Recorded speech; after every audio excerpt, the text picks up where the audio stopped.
Mga uri ng sahod. Una, sibuyas na sahod. Ito yung sahod na kapag hinati-hati mo sa gastusin, mapapaluha ka. Pangalawa, pampapayat na sahod. Ito yung sahod na habang tumatagal, pakonti ng pakonti, ang natitirang pangkain mo.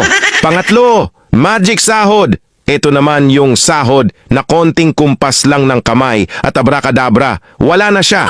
Pang-apat, malabag yung sahod. Ito yung sahod na di ka sigurado kung kailan ito darating at kung gaano ito tatagal. Panglima, corning pelikulang sahod.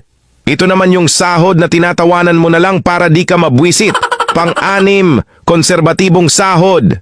Ito yung sahod na nakakawala ng inspirasyon. Pang-pito, baog na sahod.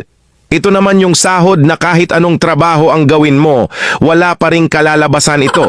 Pang-walo, reglang sahod. Ito yung sahod na isang beses